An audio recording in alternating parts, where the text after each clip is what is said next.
Muchas gracias por reconectarse.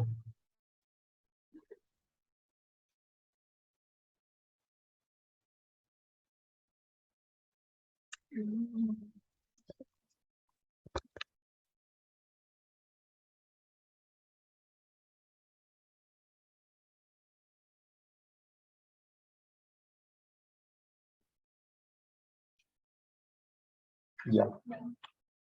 Entonces, explicábamos que se crearon dos facciones. Ay, perdón, bueno, decía, no te pasó ya.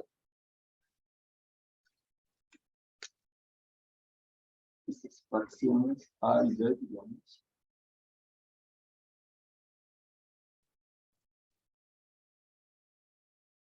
Fundamentalmente su disputa era sobre quién se iba a quedar con qué templos. Si eso les suena familiar, pueden apuntar en sus cuadernos. Entonces, los devotos que han inspirado lo que continuó no fueron ni unos ni otros. Fueron los que no estaban de acuerdo que siquiera hay una disputa. Entre ellos, después de este momento, el devoto más prominente que hubo fue Bhakti-Rakshak.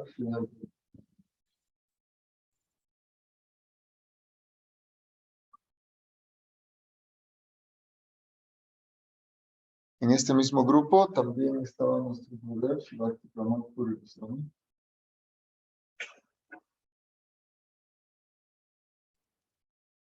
También Bhaktivedanta Swami Prabhupada.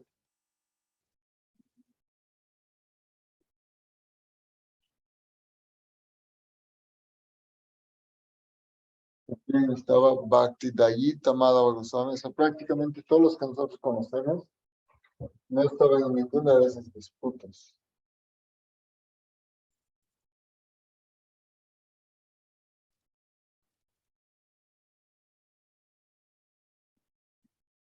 Y también aquí nos llegan dos lecciones importantes. Una de las lecciones es que nunca antes de Bhaktisiddhanta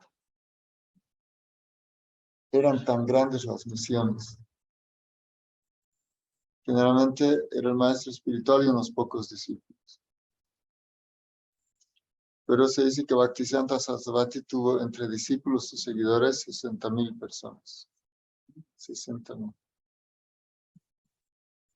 Entonces, organizar eso no era así que ya manden por WhatsApp, no era así tan. Y no había WhatsApp. Sí. Bhakti Prayan Keshava también está aquí entre los que se desconectó de todo.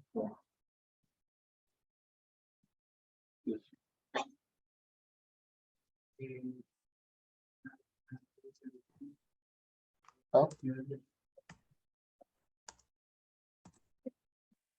Claro, aquí no estamos poniendo en orden, ¿no?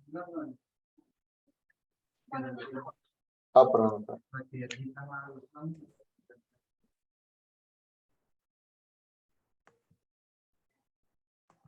Entonces, después de la lección que significó la transición de Bhaktivinoda a Bhaktisiddhanta, que eran esos puntos importantes, que no es una cuestión sanguínea de padre a hijo, y tampoco la erudición es lo principal. Entonces, la lección que seguía es que nunca antes hubo, por lo menos en la historia conocida, alguien que tuviera tantos discípulos,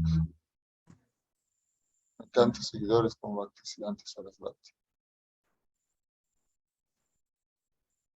Entonces, el propio Bhaktisiddhanta Sarasvati había organizado que después de su partida,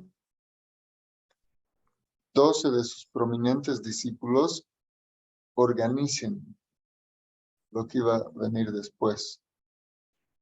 Entonces, él inventó, es un invento de él, lo que se llamó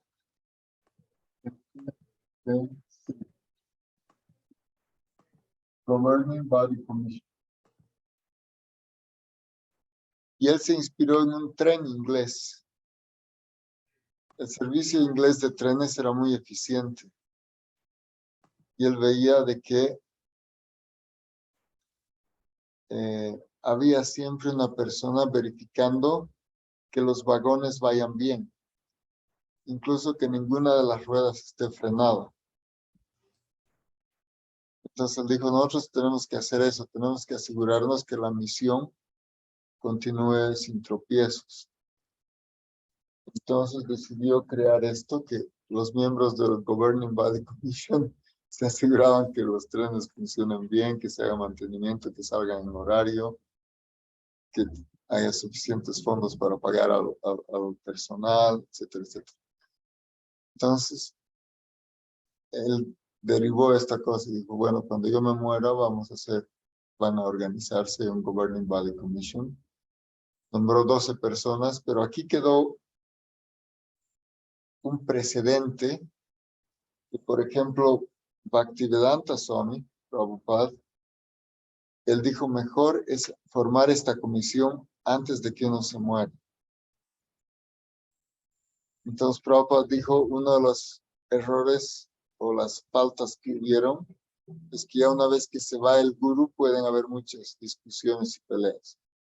Entonces Bhaktivedanta Swami formó esta comisión en 1972 y también nombró 12 devotos para esta función.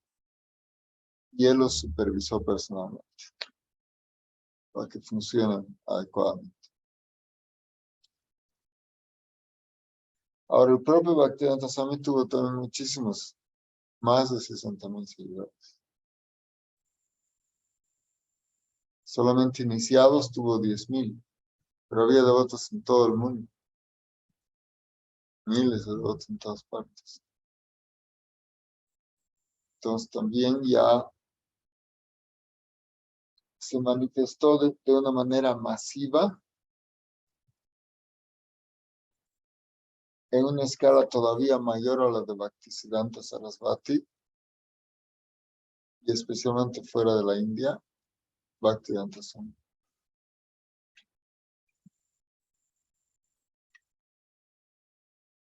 Así que, a pesar de no haber sido, digamos, formalmente el discípulo principal, fue el discípulo más visible fuera de la India.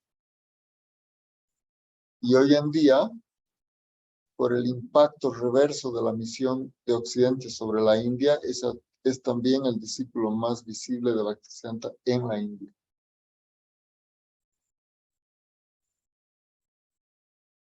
O sea, todos estos devotos fueron más antiguos, fueron más prominentes dentro de la misión, pero a los ojos del público es Bhaktisiddhanta el más visible fuera de la India y también ahora dentro de la India. Entonces ha quedado como un símbolo de Hare Krishna.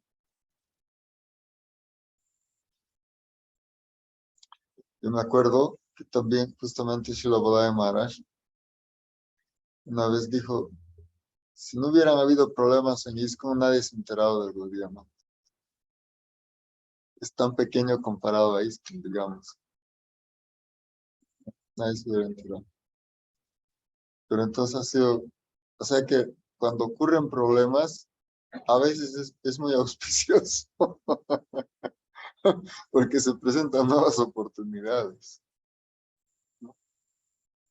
Entonces también que se hayan generado problemas en ISKCON, generó esta posibilidad de que podamos tener acceso a Srila Sridhar Maharaj, Srila Puri Maharaj, otros discípulos de Bhaktisiddhanta Sarasvati Thakur. Si todo hubiera marchado bien en ISKCON, nadie hubiera ido.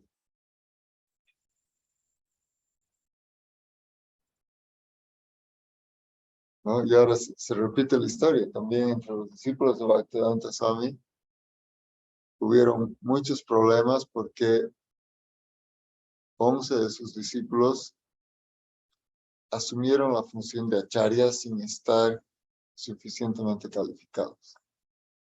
A pesar de que eran devotos muy prominentes, muy exaltados, pero esa responsabilidad es muy grande. Y como hemos leído el otro día, en el propio Ramayana, asumir la posición de acharya es una cosa que puede arruinar la vida de una persona si no está calificada.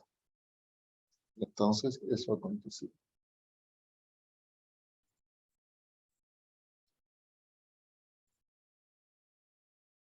Y como se dice, cualquier similitud con la realidad es mera coincidencia.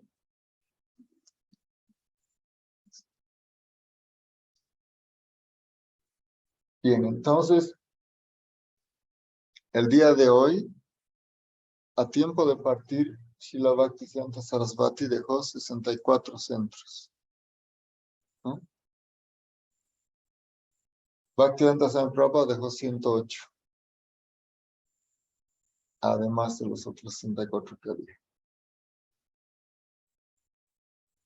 Y también fue un pequeño pasatiempo, ya, claro, ya como somos amigos, podemos decir algunas cosas.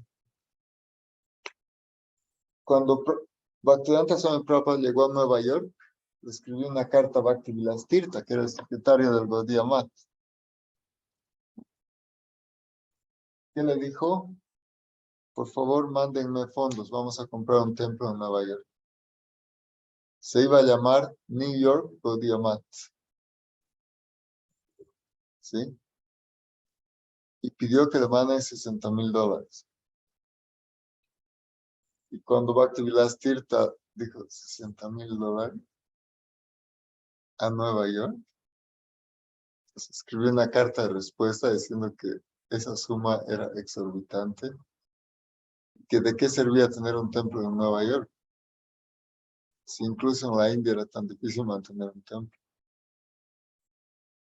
Entonces les pareció que era una idea muy descabellada abrir un Gaudiya Math.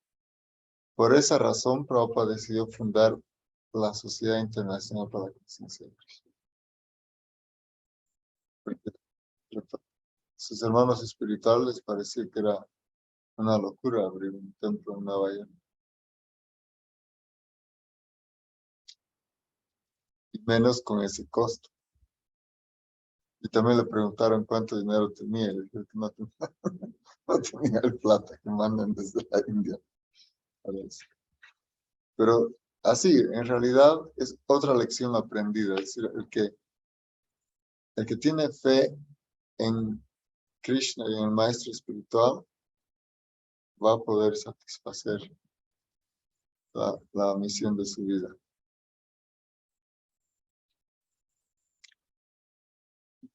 Y hay lecciones aprendidas. Ustedes saben también que antes de que venga Bhaktivedanta al occidente habían venido, ¿quiénes? Bhakti Hridoy Bon Maharaj, Bhakti Pradip Tirtha Maharaj, Bhakti Saranga Goswami Maharaj y Samvidananda, eran 4 devotos. Ellos predicaron a los nobles en Inglaterra y a los gobernantes en Alemania. Tuvieron reunión con Hitler en Alemania, los devotos. Y le explicaron la misión del señor Chaitanya.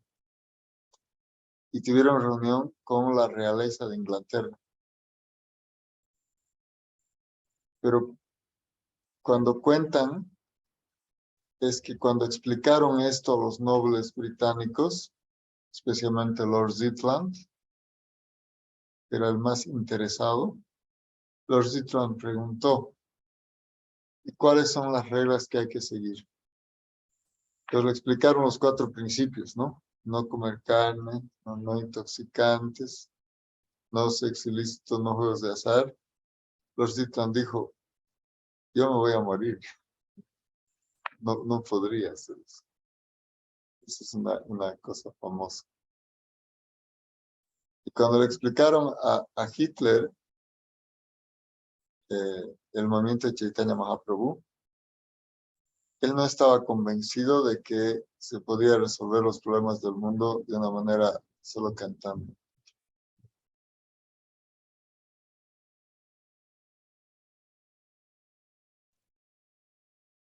Entonces, ¿qué pasa? Que ya hubo una... Y tuvieron algunos discípulos. Justamente se cuenta, y creo que lo hemos leído en la obra, quedó un templo en Inglaterra que existe todavía, ¿no? Hay un solo templo desde este tiempo. Construyeron un templo en Inglaterra.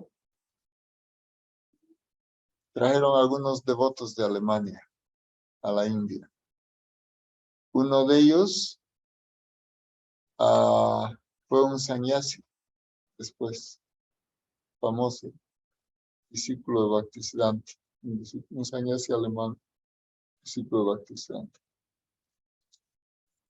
Otros tuvieron un comportamiento un poco complicado. Les hacía tanto calor en la India que en un templo guardaban agua en unas vasijas grandes para la deidad. Traían del río Ganges, llenaban esas vasijas y ellos se metieron a las vasijas. Les hacía mucho calor, entonces se metieron al agua que era para las deidades, cosa que no convenció mucho a los devotos hindúes, entonces los expulsaron. Entonces, en realidad, de esa misión y de esa visita quedó muy poco. Entonces, no tuvo el impacto que tuvo Bhaktivedanta Swami. Entonces, Bhaktivedanta Swami también tomó esas lecciones. Y él dijo, yo no voy a predicar a los aristócratas. Voy a predicar a quienes, a los que están insatisfechos. ¿Quiénes estaban insatisfechos en ese momento? Los norteamericanos por la guerra de Vietnam, por el estado de las cosas. Entonces estaba desarrollando el movimiento hippie y él puso en su mente, dijo, en este momento ya no es Londres importante, ya no es Berlín importante, la ciudad más importante del mundo es Nueva York, voy a ir ahí. Por eso decidí ir a Nueva York. Y claro, llegó primero a Boston, estuvo ahí como un mes en la casa de los Agarwal. Después se fue a Nueva York, que es muy cerca de Boston. Y empezó ahí su misión. Durante un año casi no tuvo ningún resultado. Escribió estas cartas, le dijeron que no tenía fondos, no tenía recursos. Es una ciudad muy fría. Se había llevado un baúl con libros. Él vendía estos libros en las librerías. Así se mantenía. De hecho, a él no le gustaba. Ustedes han debido leer sus poemas.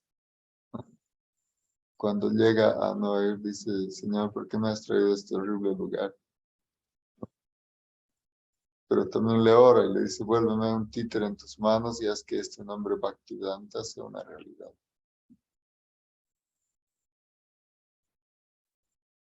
El mes que estuvo en Boston, se alojó en la casa del hijo de uno de sus amigos, el señor Agarwal, que era casado con una señora americana, Sally Agarwal. Les hemos contado, ¿no? Que ella decía que tenía una risa muy contagiosa, una risa oceánica. Tenía un niñito pequeño que a Prabhupada le decía Swami Jesus, ¿no? Y hay fotos de Prabhupada que jugaba. Esa era una niña aún. Después llegó a Nueva York y se fue al Bower, que es uno de los lugares, digamos, de los bajos mundos. Claro, no tenía fondos. Salió a cantar a la calle con sus cartas. Le dieron un cuartito, unos votos. Bueno, los que serían después de votos. Y en ese cuartito había que pasar por encima de algunos que estaban borrachos ahí, o drogados. Entonces, tenía que pasar, pedirles permiso para abrir la puerta. Entonces, su primera época es muy difícil y él tenía su máquina de escribir, que era antes del smartphone, era como el computador era la forma. Y en un momento dado, uno de esos muchachos que lo hospedaba, se llamaba David, se enloqueció con drogas y lo quiso matar, lo persiguió con un cuchillo. Él tuvo que salirse de ahí, pero le robaron su máquina de escribir, o sea, le pasó de todo. Hasta que al final ya es un grupo de jóvenes, hay entre ellos Michael Grant, que después se llamó Mukunda Maharaj, que todavía vive, que es uno de sus discípulos. Tenía una novia, Jane, y entre ellos dos buscaron un departamento en alquiler para él. Y ese fue como el primer templo, ¿no? En la segunda avenida de Nueva York. Y era una tienda que decía Much Less Gifts, ¿no? ¿Qué quiere decir eso? Regalos individuales. Entonces los que le ayudaban dijeron, ¿y cambiamos el nombre? No, digo, no, está bien, lo que estamos entregando son regalos inigualables. Entonces él dejó el letrero de regalos inigualables y ahí alquilaron ese lugar. Apenas consiguieron garantía para el segundo mes. Finalmente hay que dejar una garantía para el alquiler. Entonces todos colectaron y consiguieron garantizar que se iba a pagar el segundo mes. Y así empezó todo. Entonces, es es una experiencia muy hermosa, digamos, de cómo se puede con determinación conseguir todas estas cosas.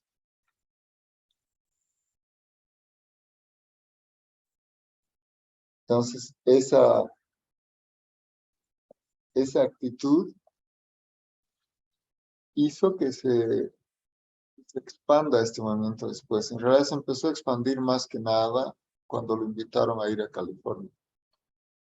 En New York sí se unieron algunos jóvenes. Él cantaba en una plaza que se llama Tompkins Square Park, que si ustedes van allá a Nueva York, hay un árbol, ¿no? Y hay un letrero que dice, aquí cantaba Bhaktivedanta Swami. Y todos los años el alcalde de Nueva York hace una ofrenda recordando la llegada de Prabhupada a Nueva York. Pero claro, en Nueva York se hicieron los primeros devotos, pero no eran muchos. Eran pocos devotos y algunos eran sumamente despistados. En una de las películas, no sé si han visto, ha llegado aquí esta película última de Prabhupada, ¿no? No sé si han visto los diálogos cuando les preguntan a los devotos, ¿no? ¿De qué se trata esto? ¿No? Y daban cualquier respuesta. Pero bueno, tenían la asociación el sábado. Hasta que le invitaron a ir a San Francisco, justo en California, donde estaba el movimiento. Ah, bueno, eran unos bastante pasados en unas sustancias no muy recomendables. Tenía un lugar en una esquina famosa de San Francisco, que se llama, una calle se llama Ashbury y otra Heights. Eso era como el centro mundial de los alternativos. Y había un concierto de rock. Entonces le dijeron, va a haber un concierto de rock, ¿quisiera usted participar? Y al final,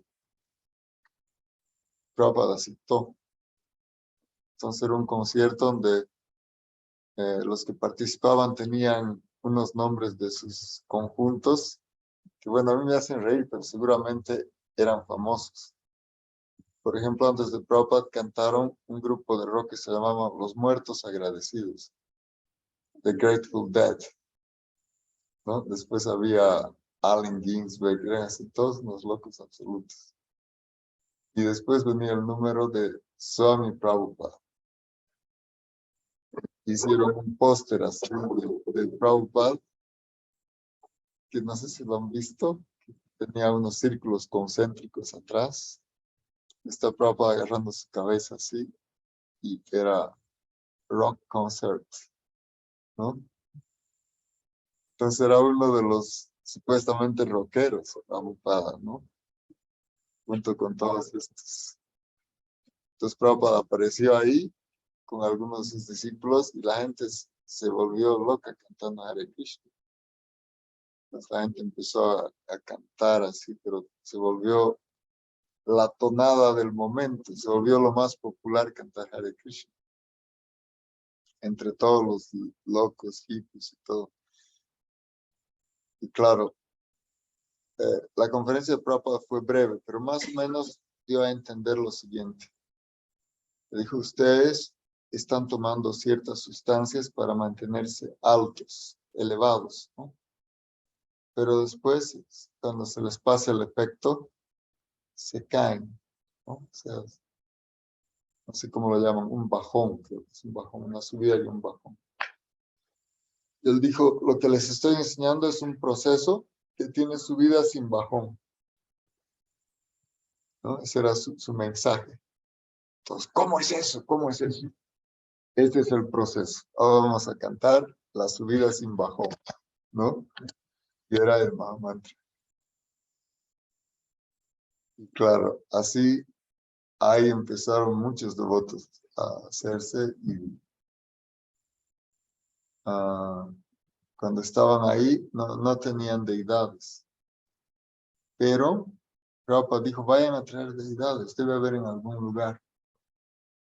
Entonces algunos de los primeros devotos empezaron a buscar, y si no me equivoco, Govinda Dasi, no sé si fue ella, encontró una tienda, decía, hay como, parecen unos muñequitos. Encontré unas deidades de Jagannath.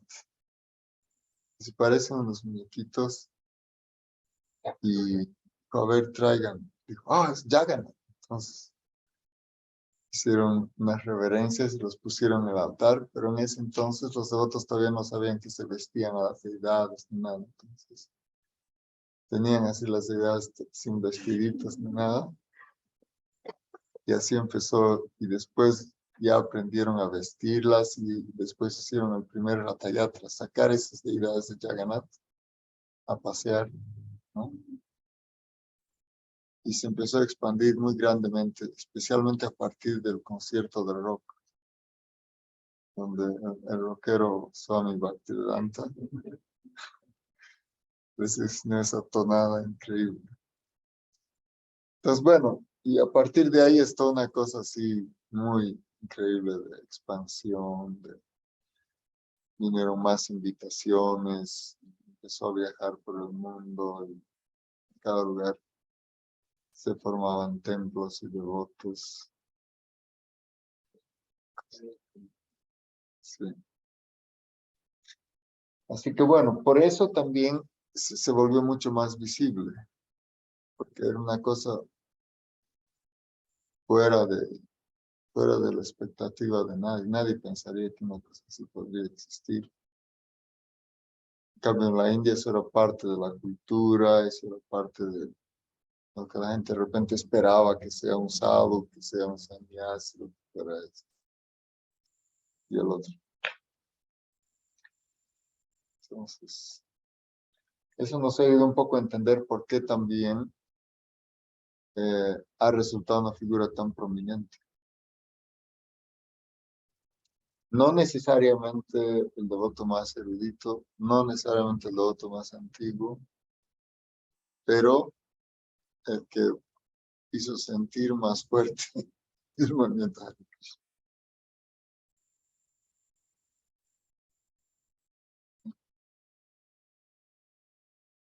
Después de la partida de Prabhupada, en realidad recién se empezó a conocer quién era Sridhar Maharaj,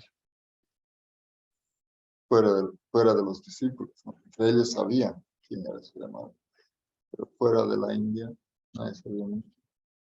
Después de otros devotos prominentes, entonces eso ya fue un efecto posterior. Sí.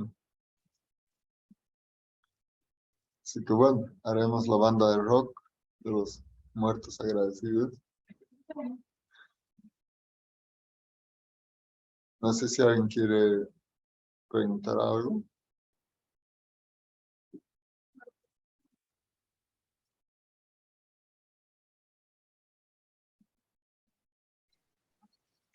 Jai Prabhu, Hare Krishna, reverencias. Jai Prahlad, Hare Krishna. Todas las glorias a los devotos reunidos. Hare Krishna. Hari. Adelante. Gracias.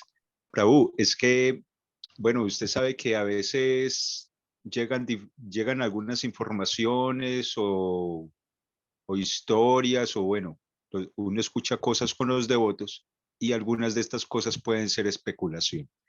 Entonces, yo quisiera como aclarar, o sea, que usted me hiciera el favor de aclararme esto, si es verdad o no.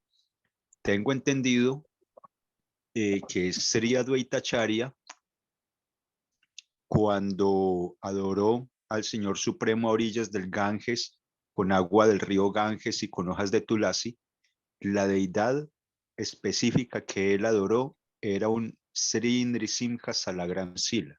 Quisiera saber si esto es cierto. Mira, esa pregunta sinceramente yo no la conozco. No sé. Sé que era un Shila, pero no sé qué Shila.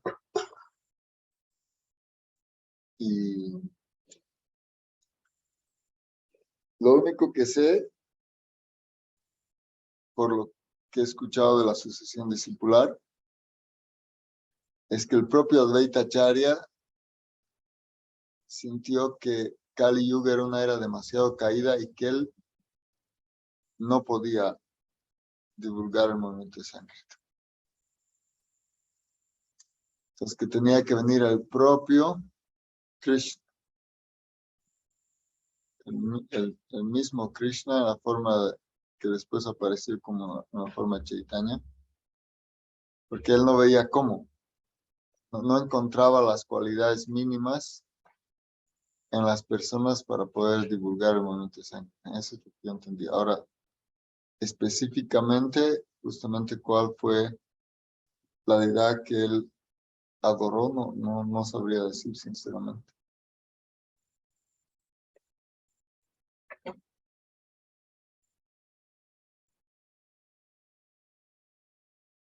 Pero más bien, si tú tienes una información, nos puedes confirmar.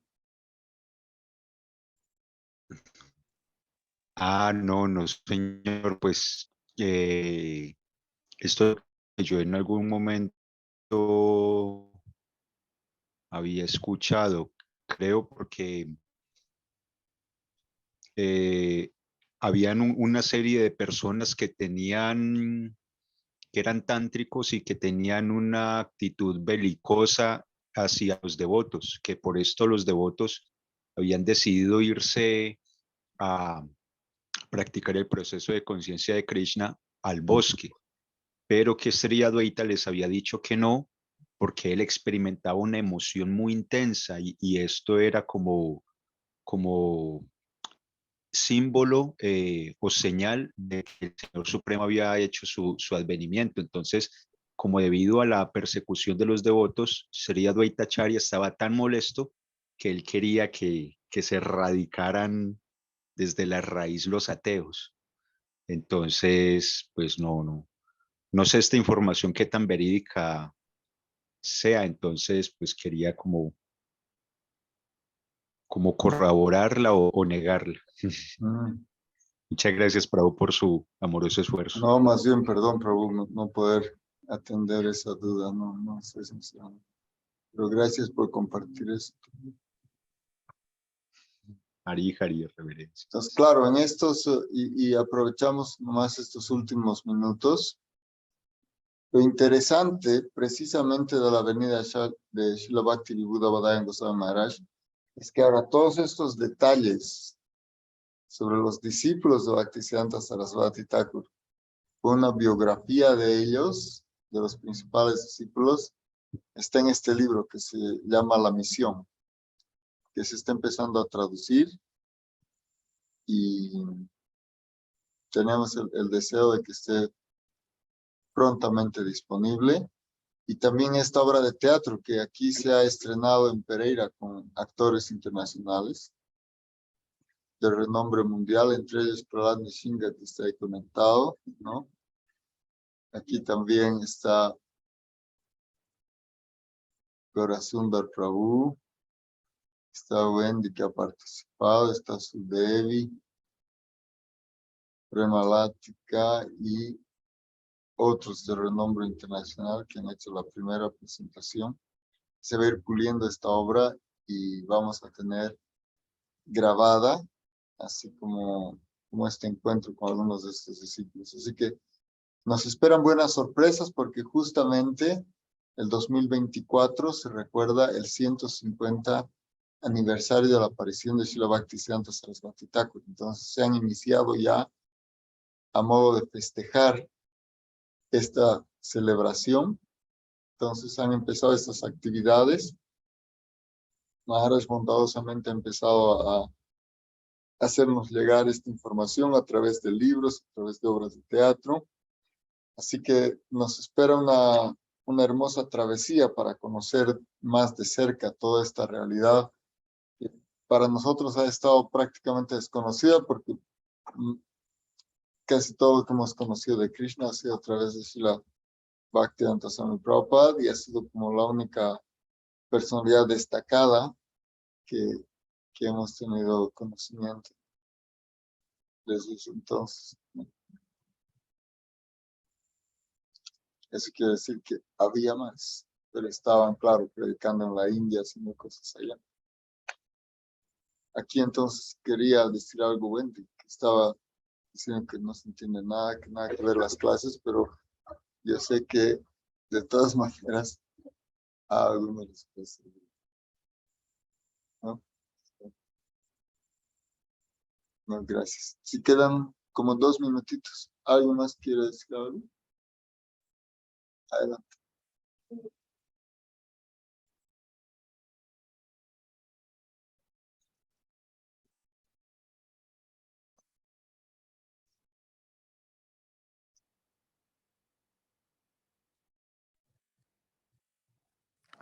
En general, todas las adoraciones siempre hay que hacerlas solamente por orden del maestro espiritual.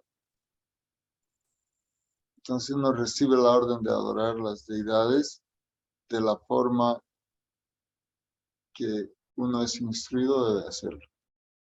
Pero normalmente no se adoran deidades por iniciativa propia. Se adoran como un servicio recibido. Y ese servicio viene con las instrucciones. ¿Qué es la deidad y cómo se adora?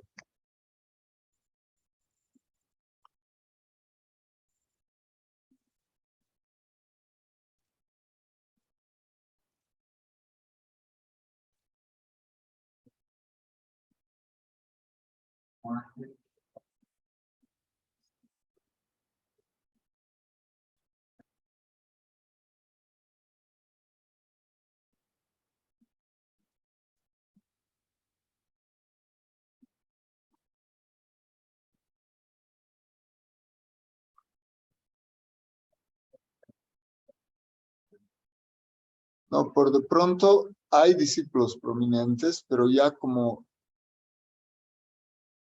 como tú bien lo has dicho, son muchos, ahora normalmente se habla de generaciones. Se habla de la generación de los discípulos de Srila Bhaktisiddhanta Saraswati Thakur, la generación de los discípulos de Bhaktivedanta Swami Prabhupada, la generación, así. Pero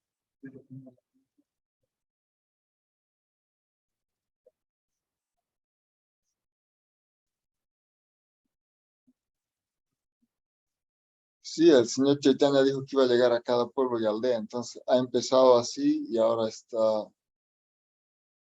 extendiéndose por cada pueblo y aldea. Entonces ya es como, seguramente en cada región van a tener a alguien preponderante. Así como hoy ponen a Bolívar, aunque ves con poca ropa, ¿no? Seguramente tuvo algún rol